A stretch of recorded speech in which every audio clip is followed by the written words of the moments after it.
السلام علیکم ورحمۃ اللہ وبرکاتہ۔ محترم ناظرین، ہم آپ کی خدمت میں دوبارہ حاضر ہوئے ہیں۔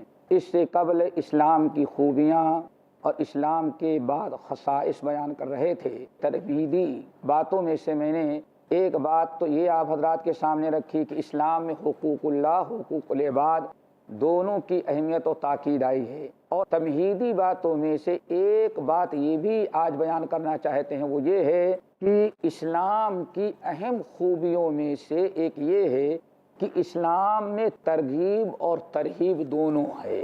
اسلام سے پہلے بہت سارے مذاہب تھے جس میں یا تو ترغیب تھی اور یا ترہیب تھی، لیکن اسلام کا یہ کمال ہے، وہ دین، وہ شریعت جو محمد صلی اللہ علیہ وسلم لے کر کے آئے، اور وہ قرآن آسمانی کتاب جو اللہ نے ہمیں عطا کیا ہے، ان میں دونوں پہلو برابر ہیں، ترہیب کا بھی اور ترغیب کا بھی۔ ترغیب کا معنی تو آپ نے سمجھ لیا کہ وہ باتیں بیان کیے جائیں جس سے انسان کے دل میں عمل کرنے کا شوق و جذبہ پیدا ہو۔ ترغیب کہتے ہیں ان چیزوں کو، ایسے واقعات، ایسی آیات، ایسی احادیث، ایسی باتیں بیان کی جائیں جس کی وجہ سے انسان کے دل میں ڈر پیدا ہو اور انسان گناہوں اور برائیوں سے باز آئے، اور اس کے اندر یہ تصور اور خیال دل و دماغ میں آ جائے کہ اگر ہم نے یہ منہیات اور محرمات کیا تو اللہ تعالی ہمارے ساتھ کیا معاملہ کرے گا، اگر ہم نے فرائض ترک کیا تو اللہ تعالی ہمیں کیا سزائیں دیں گی۔ تو اس طرح سے قرآن میں اور حدیث میں اسلام نے ترغیب اور ترہیب دونوں کا بڑا اہتمام کیا ہے۔ اسی لیے سورۃ انبیاء کے اندر اللہ رب العالمین نے انبیاء علیہم السلام کا تذکرہ کرتے ہوئے فرمایا انہم کانوا یسارعون فی الخیرات ویدعوننا رغبا ورہبا وکانوا لنا خاشعین۔ یہاں انبیاء علیہم السلام کا ایک طریقہ اللہ نے بتایا کہ انبیاء علیہم السلام کا دستور یہ تھا کہ انہم کانوا یسارعون فی الخیرات، وہ نیکیوں میں بڑی کوشش کرتے تھے، بہت دوڑ دھوپ کرتے تھے، ہر وقت ان کو فکر لگی رہتی تھی کہ اللہ نے جو مختصر سے زندگی دی ہے، اس زندگی میں کتنا زیادہ اجر و ثواب و نیکی ہم اکٹھا کر لیں، اسی لیے ہر وقت وہ نیکیوں میں لگے رہا کرتے تھے۔ وَيَدْعُونَنَا، اور ہمیں وہ پکارتے تھے، ہم سے دعائیں کرتے، ہم کو پکارتے، ہم کو بلاتے، رغبا و رہبا، رغبت اور رہبت دونوں کے ساتھ۔ یہی میرے کہنے کا مقصد ہے۔ اسلام کی خوبیوں میں سے ایک عظیم ترین خوبی یہ ہے کہ وہاں ترغیب بھی ہے اور ترہیب بھی ہے، رغبت بھی دلائی جاتی ہے اور رہبت بھی دلائی جاتی ہے۔ انہم کانوا یسارعون فی الخیرات ویدعوننا رغبا ورہبا وکانوا لنا خاشعین۔ یہ انبیاء کے گروہ عبادت گزار تھے، ہماری ہر وقت عبادت کیا کرتے تھے، نیکیوں میں دوڑ دھوپ اور کوششیں کیا کرتے تھے، اپنا وقت ضائع نہیں کرتے تھے اور عبادت بھی کرتے تھے۔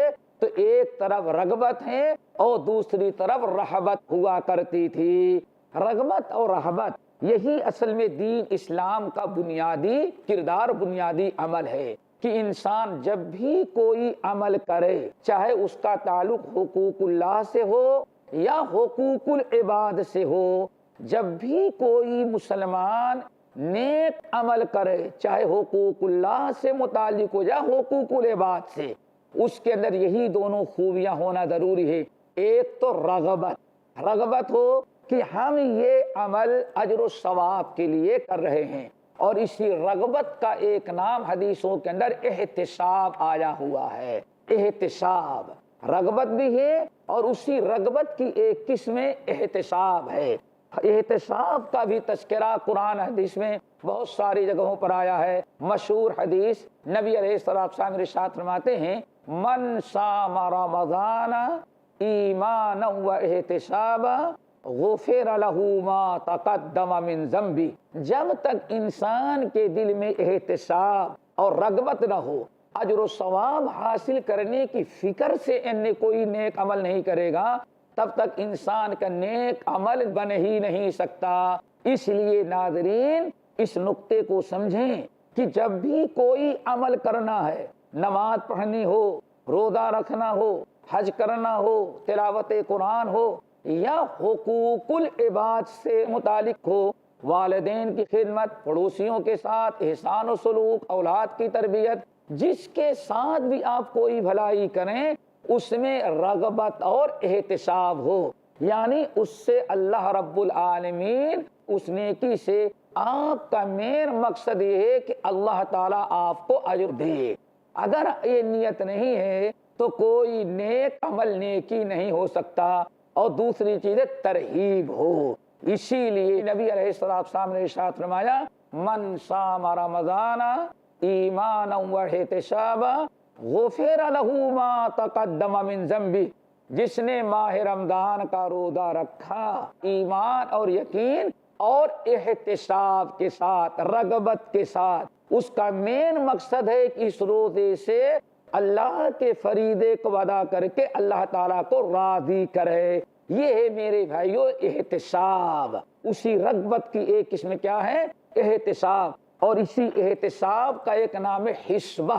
حسبہ کا بھی مطلب وہی ہے کہ جب بھی آپ کوئی نیک عمل کرنے لگیں، چاہے وہ کوئی بھی عمل ہو، حقوق العباد کا ہو یا حقوق اللہ کا ہو، اس کے اندر مین مقصد آپ کا احتساب، حسبہ اور رغبت ہو کہ اللہ تعالیٰ اس کے ذریعے ہمارے اعمال کو قبول کرے اور اس پر ہمیں اجر و ثواب ملے۔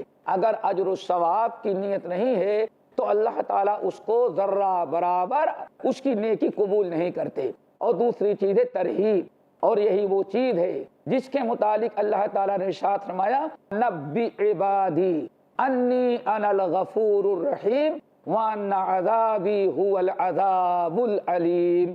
آج بے دینی کا ایک بہت بڑا سبب یہ بن چکا ہے کہ انسان صرف ایک پہلو پر نگاہ رکھتا ہے۔ ہمیں دونوں پہلو پر نگاہ رکھنی چاہیے۔ ہمیں نیک اعمال بھی کرنا ہے اجر و ثواب کی نیت سے، اور گناہوں کو بھی چھوڑنا ہے ترغیب کی وجہ سے اللہ تعالیٰ کے نافرمانی اور عذاب سے بچتے ہوئے۔ اسی لیے رب العالمین نے ارشاد فرمایا نبی عبادی انی انا الغفور الرحیم۔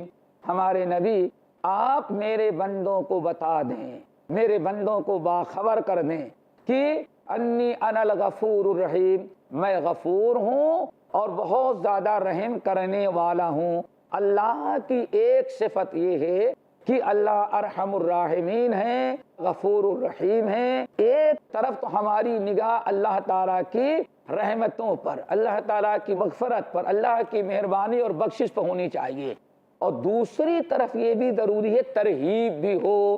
اسی لیے اللہ نے ارشاد فرمایا وَأَنَّ عَذَابِي هُوَ الْعَذَابُ الْعَلِيمُ۔ ہمارے نبی میرے بندوں کو یہ بھی بتا دے کہ اللہ تعالیٰ ہی دردناک عذاب دینے والا ہے۔ جس طرح سے اللہ غفور الرحیم ارحم الراحمین ہے، ایسے ہی اللہ تعالیٰ سخت عذاب دینے والے۔ اِنَّ بَطْشَ رَبِّكَ لَشَدِيدٌ، آپ کے رب کی پکڑ بھی بہت ہی مضبوط ہے۔ اللہ جبار بھی ہے، قہار بھی ہے، اور غفار اور ستار ارحم الراحمین بھی ہے۔ اسی لیے ہر کلمہ گو کے لیے ضروری ہے کہ اسلام کے اس خوبی پر نگاہ رکھے۔ ایک طرف بشارت، ایک طرف ترغیب ہے، اور دوسری طرف ترہیب اور اللہ تعالیٰ کا خوف دلایا گیا ہے۔ آخری نبی محمد صلی اللہ علیہ وسلم کو جو اللہ تعالیٰ نے بھیجا تو دونوں خوبیاں لے کر کے بھیجا۔ فرمایا انا ارسلناک شاہدا ومبشرا ونذیرا۔ اللہ نے فرمایا اے نبی ہم نے آپ کو مبشر بھی بنایا ہے اور ہم نے آپ کو نذیر بھی بنایا ہے۔ کیا مطلب؟ آپ لوگوں کو ترغیب بھی دلاتے ہیں، نذیر بھی ہیں، آپ لوگوں کو ڈراتے ہیں، ترہیب بھی بتاتے ہیں۔ اس کا مطلب یہ ہے کہ اسلام کی بنیاد جو ہے ترغیب اور ترہیب دونوں پر یکساں ہے۔ ایک جانب ترغیب ہے اور دوسری جانب ترہیب ہے۔ اسی لیے نبی علیہ السلام نے مسلمانوں کو بھی حکم دیا انما بعثتم مبشرین ولم تبعثوا معشرین، تم کو اللہ تعالیٰ نے نرمی والا بنا کے بھیجا ہے، نفرت دلانے والا نہیں بنا کے بھیجا ہے۔ پھر آگے نبی علیہ السلام نے بڑی عجیب سے بات بیان کی، فرمایا وَإِسْتُمْ مُبَشِّرِينَ، اللہ تعالیٰ نے تم کو بشارت سنانے والا لے کر کے بھیجا ہے کہ لوگوں کو رغبت دلاؤ۔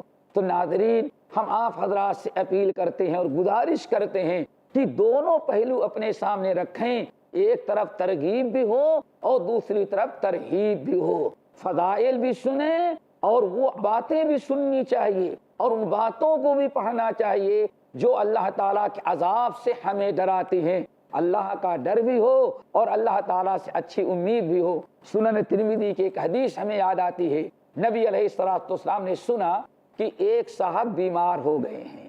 نبی علیہ السلام اپنے گھر سے نکلے اور مریض کے گھر تشریف لے گئے، مریض کے سامنے کھڑے ہوئے تو آپ نے دیکھا مریض بہت سخت بیماری میں مبتلا ہے۔ آپ نے اس سے پوچھا، میاں اس وقت تم کیا محسوس کر رہے ہو؟ تم اس قدر بیماری میں ہو، اتنے پریشان ہو، اپنے بارے میں کیا سوچ رہے ہو؟ اللہ تعالیٰ تمہارے ساتھ کیا معاملہ کرے گا؟ تو بڑا پیارا جواب دیا، وہی اصل میں ہم سب کے اندر پیدا ہونا چاہیے جو اس صحابی نے جواب دیا اور اللہ کے رسول نے اس کی حوصلہ افزائی کی۔ یہی ہمارا کام ہونا چاہیے۔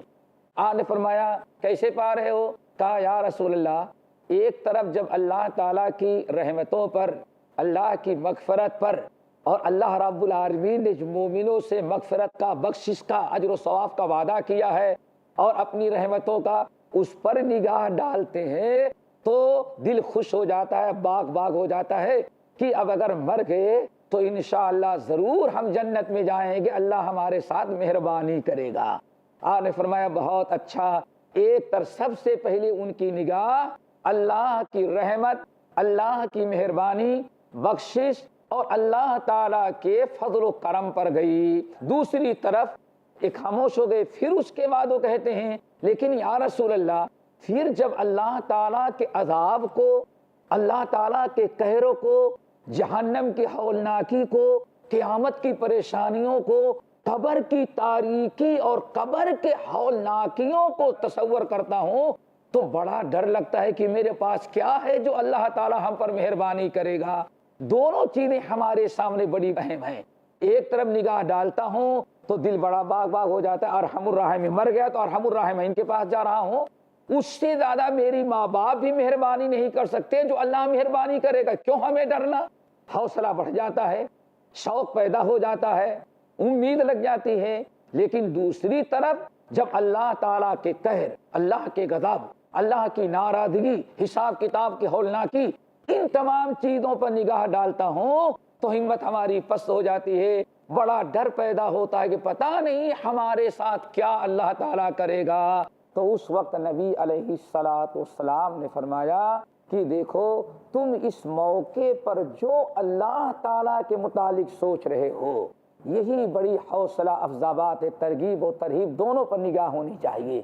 اس بندے میں ترغیب بھی موجود ہے اور ترہیب بھی موجود ہے، ایک طرف رحمتوں کی امید ہے اور دوسری طرف اللہ کے عذاب سے خوف زدہ ہے۔ آپ نے ساتھ میں سن لو، اس وقت تم جس حالت میں ہو، اس وقت اللہ تعالیٰ سے جو تم نے امید لگا رکھی ہے، اللہ تعالیٰ تمہیں اسی امید کو عطا کرے گا اور جس سے تم خوف زدہ ہو اللہ تعالیٰ اس سے تم کو بچا لے گا۔ پھر نبی علیہ السلام نے ایک عمومی بات بیان کی جو سب کے لیے ہے۔ آپ نے فرمایا جس حالت میں یہ بندہ ہے، یہ مریض ہے، اس حالت میں جو انسان بھی مبتلا ہوا تو جس چیز سے وہ ڈرتا ہے اللہ تعالیٰ اس سے اس کو بچا لیتے ہیں اور جس چیز کی امید رکھتا ہے اللہ تعالیٰ اس کو دے دیتے ہیں۔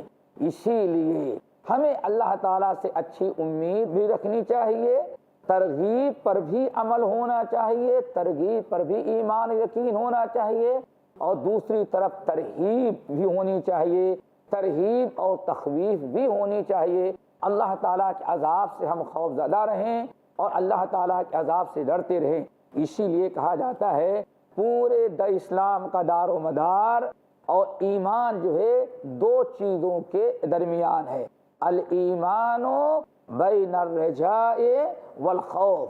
کہا جاتا ہے ایمان یہ ہے ایک طرف تو امید ہے اور دوسری طرف جو ہے خوف ہے، اور ان رجا اور خوف دونوں کے درمیان اصل میں ایمان ہوتا ہے۔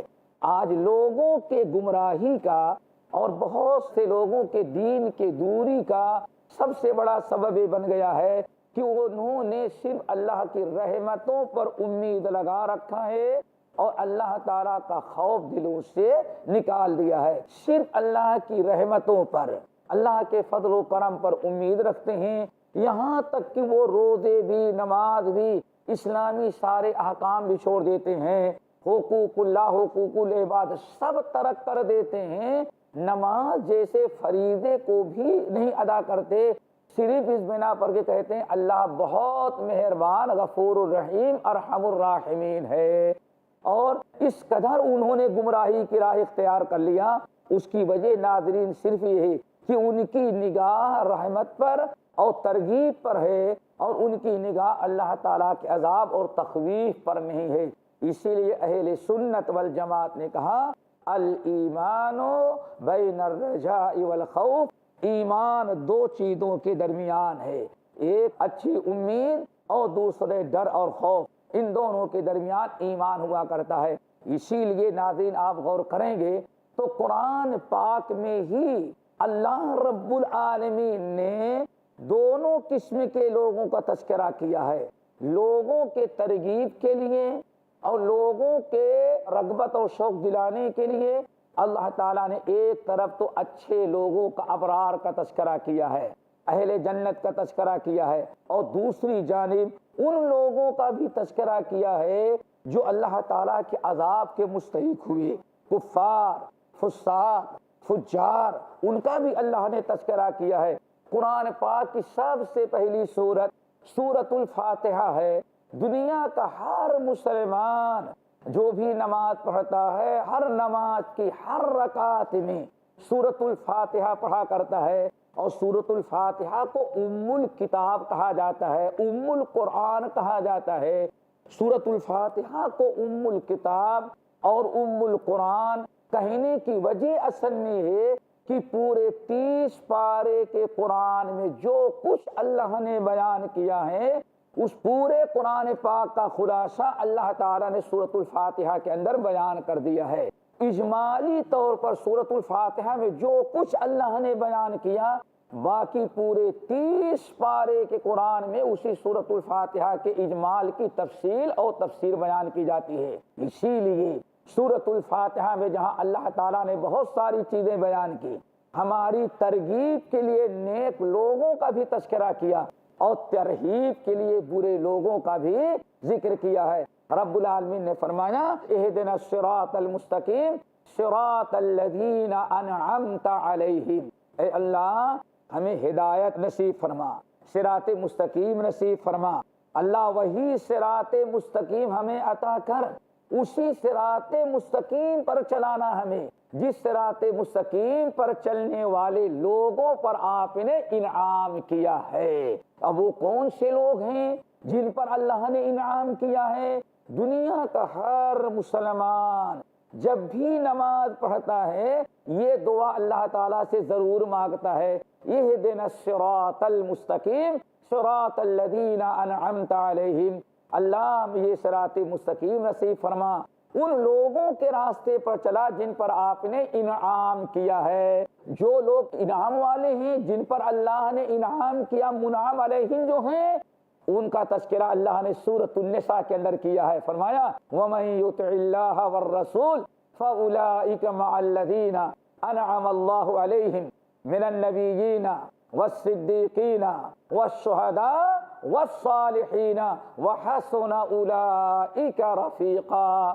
اللہ رب العالمین نے فرمایا وَمَن يُطِعِ اللَّهَ وَالرَّسُولَ فَأُولَٰئِكَ مَعَ الَّذِينَ أَنْعَمَ اللَّهُ عَلَيْهِم مِّنَ النَّبِيِّينَ وَالصِّدِّيقِينَ وَالشُّهَدَاءِ وَالصَّالِحِينَ وَحَسُنَ أُولَٰئِكَ رَفِيقًا۔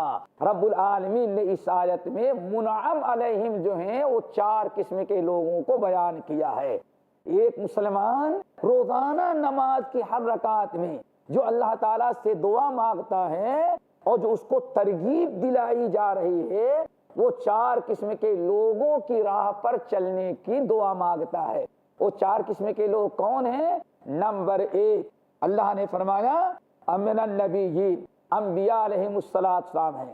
نمبر 2 والصدیقین، صدیقین ہیں۔ نمبر 3 والشہداء، شہید ہیں۔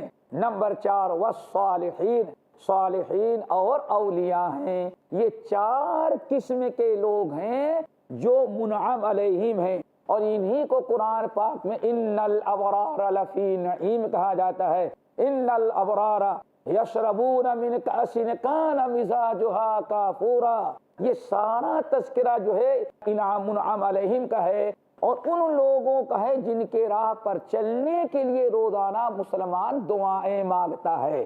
یہ نیک لوگوں کی دعا مانگی، یہ ترغیب ہے۔ پھر اگلی دعا کیا مانگتا ہے؟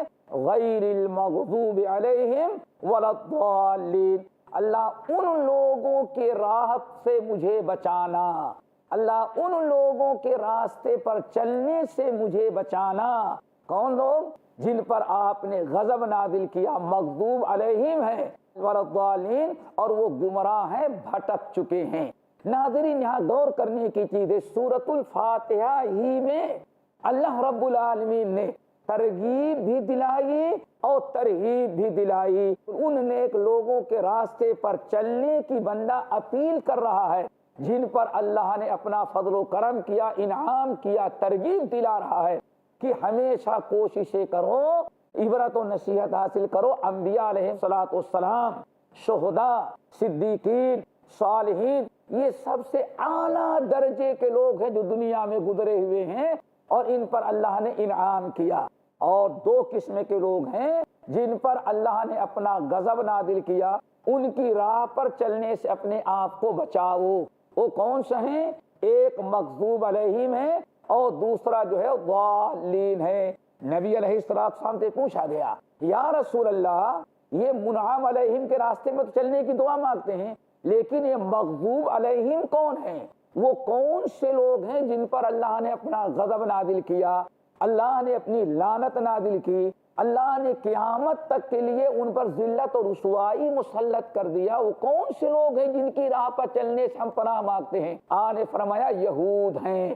یہود وہ قوم ہیں جن پر اللہ نے اپنا غضب نازل کیا، اپنا قہر نازل کیا، اللہ نے اپنی لعنتیں نازل کی۔ ان میں کتنے لوگ ہیں جن پر اللہ ناراض ہو کر کے ان میں سے کتنے کو خنزیر بنایا، کتنے کو بندر بنایا، کتنے کو اللہ تعالیٰ نے مسخ کر دیا، کتنوں پر اللہ نے لعنت بھیجی۔